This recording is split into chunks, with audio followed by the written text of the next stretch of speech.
एवढं तर माहित आहे की आपल्या इंडियामध्ये जी इलेक्ट्रिक ट्रेन चालते सगळ्यांनाच माहिती आहे ती ओव्हरहेड कंडक्टरच्या मदतीने चालते, ज्याचं मिनिमम व्होल्टेज किती असतं 25 kV. भरपूर जणांना वाटतं की ओव्हरहेड ट्रेनच्या वर जो एक कंडक्टर असतो, ज्या कंडक्टरचा सप्लाय आपण पॅन्टोग्राफ थ्रू मेन तुमच्या फ्रंट इंजिन मध्ये घेतात, ज्याला सगळ्यात समोरची बोगी म्हणतात, ज्याच्यात पूर्ण फंडा कनेक्टेड असतो, माहिती आहे ना. अजून मुलांना वाटतं की तो वरचा ओव्हरहेड कंडक्टर डीसीचा असतो, डीसी नसतो, तो एसी असतो. आपण ते एसीला डीसी मध्ये कन्वर्ट करताना ते डीसी पूर्ण ट्रेन मध्ये युटिलाइज करतात. Understand. So electric traction system किंवा इलेक्ट्रिक ट्रेन कशी चालते याच्या मागचं थोडे एक रिझन समजून घ्यायचा प्रयत्न करा. सगळ्यात पहिलं तुम्ही ऑब्झर्व केलं असेल ट्रॅकच्या साईडनं पोल असतात बघा, माहिती आहे ना. पोल असतात ओव्हरहेड पोल, त्याला कॅटनरीज अटॅच केल्या जातात आणि कॅटनरीच्या मदतीनं एक लाईव्ह कंडक्टर तिथे लटकवला जातो. ज्या लाईव्ह कंडक्टरला खालून एक पॅन्टोग्राफ असतो, माहिती आहे ना. हा पॅन्टोग्राफ असा असतो, हो का नाही. जेव्हा ट्रेन थांबायची असते पॅन्टोग्राफ खाली येतो, कॉन्टॅक्ट ब्रेक होतो. ट्रेन सुरू करायची असेल पॅन्टोग्राफ वर जातो, तो तुमच्या कॉन्टॅक्टमध्ये येतो. तुमच्या नाही, सॉरी हा, ओव्हरहेड कंडक्टरचे. येस और नो. म्हणजे ट्रेनमध्ये जो सप्लाय घेत आहे तो सप्लाय घेत आहे आपण ओव्हरहेड कंडक्टर करून, ज्याचं व्होल्टेज किती आहे 25 AC. तुम्ही म्हणाल मग गुट्टे सर 25 kV AC कोण बनवून देते. ह्यांचे एक वेगळे सबस्टेशन असतात इलेक्ट्रिक ट्रॅक्शनसाठी. आपण MSCB वाले यांना एक वेगळे सबस्टेशन थ्रू 25 kV चा सप्लाय देता, हो का नाही. सगळ्यात पहिला प्रश्न की 25 kV चा सप्लाय ट्रेन पर्यंत येतो कसा. सो पॅन्टोग्राफ नावाचा फंडा तिथं वापरला जातो. पॅन्टोग्राफ खाली वर मूव्ह करण्यासाठी एक न्यूमॅटिक अरेंजमेंट असते, ज्याला आपण हायड्रोलिक प्रेशर म्हणतो. कोणतं प्रेशर, याच्यावर मी निवांत बोलेल, टेन्शन घेऊ नका. असं समजा की आपण 25 kV चा सप्लाय इथून इथं घेतला, एका केबल थ्रू आपण याला पाठवलं एअर सर्किट ब्रेकरला.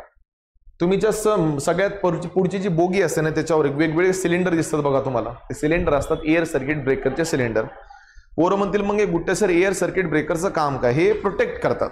म्हणजे हा काय करतो, एअर सर्किट ब्रेकर सप्लायला ट्रेन पासून डिस्कनेक्ट करतो. कोणत्या कंडिशनला, नॉर्मल की ॲबनॉर्मल. समजा ओव्हर व्होल्टेज वगैरे कधी झालं तर एअर सर्किट ब्रेकर ऑपरेट होतो, सर्किटला ट्रिप करतो आणि ट्रेनला मेन सप्लाय पासून काय करतो, डिस्कनेक्ट करतो, कारण काही ऍक्सिडेंट वगैरे नाही व्हायला पाहिजे. पॉईंटवर येतो. हा जो 25 kV चा सप्लाय वाहनो तुम्ही सरळ पाठवला स्टेप डाऊन ट्रान्सफॉर्मरला. स्टेप डाऊन का म्हणत आहे, कारण तुम्ही ज्या मध्ये डीसी सिरीज मोटर वापरताना बाळांनो त्यांना 25 kV ची गरज नाहीये. सो आपण इथं व्होल्टेजला कमी करता. पण हा जो स्टेप डाऊन ट्रान्सफॉर्मर आहे त्याच्या प्रायमरी साईडला तुम्ही ऑब्झर्व केलं का, काय दिलेलं आहे तिने, टॅप की टॅप चेंजर. मुलांना कधी कधी प्रश्न पडतो टॅप चेंजर का. तुम्हाला पण माहित आहे वाइंडिंगचे टर्न्स वाढले तर व्होल्टेज, टर्न्स कमी केलं तर व्होल्टेज. आता तुम्हाला ट्रेनची जर स्पीड बदलायची म्हणलं तर सगळ्यात बेस्ट ऑप्शन व्होल्टेज चेंज करणं आहे ना. मग काय तर लोको पायलट का ऑटो ट्रान्सफॉर्मर घेऊन बसणार का गोल फिरवायला, ते लहान मुलाची ट्रेन फिरवतात तशी. तो फंडा इथे चालत नाही. टॅप चेंजर ट्रान्सफॉर्मरचा मेन रोल काय जरा समजून घ्यायचा प्रयत्न करा. टॅप चेंज करून तुम्ही इनपुट व्होल्टेज चेंज करू शकता. इनपुट व्होल्टेज चेंज करून मोटरचं आउटपुट तुम्हाला बदलता येतं. साध्या भाषेत मोटरची स्पीड कमी जास्त करण्यासाठी जर मेजर रोल कुणाचा आहे तर तो कुणाचा आहे, टॅप चेंजर ट्रान्सफॉर्मर. तो कोणता आहे, स्टेप अप की step down. In the sense आपण व्होल्टेज वाढवलं की कमी केलं. अरे बेखुबानो स्टेप डाऊन म्हणजे कमी केलं ना, त्याच्यात बी कन्फ्युजन आहे. Very good. तुम्ही डोकं असं लावत असाल गुट्टे सर प्रायमरीला टर्न्स कमी आहेत आणि सेकंडरीला जास्त. नालायकानो सप्लाय लेफ्ट टू राईट चालेल का राईट टू लेफ्ट. मग प्रायमरीचे टर्न्स, सेकंडरीचे डोक्याचा भाग आहे ना. स्टेप अप आहे का स्टेप डाऊन. एक प्रश्न आहे बाळांनो, ट्रान्सफॉर्मर कशावर वर्क करतो, एसीवर. आपण मोटर कोणती लावली आहे, डीसी. पहिलं जर खाली बघतो मग आपण मध्ये जाऊ. तुम्ही कधी पण प्लॅटफॉर्मवर थांबले ना थोडं ट्रेनच्या खाली पण ऑब्झर्व करत चला, कचरा असतो म्हणायचं सर. त्याच्या थोडं वर तुम्हाला व्हील दिसतात, माहिती आहे ना. 2 व्हीलच्या मध्ये मोठे मोठे बॉक्स असतात, ज्या बॉक्समध्ये मोटरला इन्स्टॉल केलं जातं आणि गिअरच्या मदतीनं त्या मोटरला कपल केलं जातं व्हील सोबत. आपलं टार्गेट काय, आपल्याला चाकं थांबवायचेत का फिरवायचे. हे ऑटोमॅटिक फिरत, मग पहिले गिअर फिरतील. गिअर कोणाच्या मदतीनं फिरेल, कोणतं युनिट, मोटर युनिट. सो सांगण्याचं तात्पर्य काय, 2 व्हीलच्या मध्ये एक मोटर युनिट असतं, ज्या बॉक्समध्ये एक मोटर इन्स्टॉल केली जाते. उदाहरणार्थ ही जी मोटर आहे ती डीसी सिरीज मोटर आहे. कोणती, 2 मोटर इलेक्ट्रिक ट्रॅक्शनला जास्त वापरल्या जातात. नाउअडेज एसी सिरीज मोटर ट्रेंडिंगमध्ये आहे, पण अजून भरपूर ट्रेन आहे ज्या डीसी सिरीज मोटरवर चालतात. तर सगळ्यात मोठा प्रश्न की डीसी सिरीज मोटरच का ते सांगतो. पहिली गोष्ट तर डीसी सिरीज मोटरचा स्टार्टिंग टॉर्क जास्त असतो. ट्रेनमध्ये किती माणसं भरा हिला फरक पडत नाही. दुसरी गोष्ट डीसी सिरीज मोटरची स्पीड पण कमी जास्त तुम्ही करू शकता, व्होल्टेज बदलून, रेजिस्टन्स बदलून, मॅग्नेटिक फील्ड बदलून. आणि डीसी सिरीज मोटरची स्पीड लवकर लोडवर डिपेंड राहत नाही. So DC series motor prefer केली जाते. पण प्रश्न हा आहे की तुम्ही ट्रान्सफॉर्मर पर्यंत जो सप्लाय आणताय तो कोणता आहे, आणि आपल्याला मोटरला काय पाहिजे, मग आपण 2 कॉम्पोनंट वाढवले. AC ला DC मध्ये कन्वर्ट करण्यासाठी कशाचा वापर करतात, बिग रेक्टिफायर वापरले जातात. ज्या रेक्टिफायरचं काम काय, ह्यूज पोटेन्शियलला हँडल करणे आणि करंटचं नेचर चेंज करणे फ्रॉम AC टू, तुम्हाला माहिती आपण इलेक्ट्रॉनिक्समध्ये शिकलेले आहेत, कुठलाच रेक्टिफायर 100% प्युअर DC देत नाही. तुम्हाला घरचंच उदाहरण देतो मी. समजा फॅन फिरत आहे, सप्लायवर फिरत आहे MSCBच्या, कान ओपन करून ऐका. तुम्ही फॅनकडे जज करून सांगू शकता लाईट आली का गेली, कळालं का, पण तुमच्या घरात इन्व्हर्टर पाहिजे. तुम्ही म्हणाल जसं लाईट गेल्यास फॅन तर बंद होईल ना, तसं सांगत नाही मी.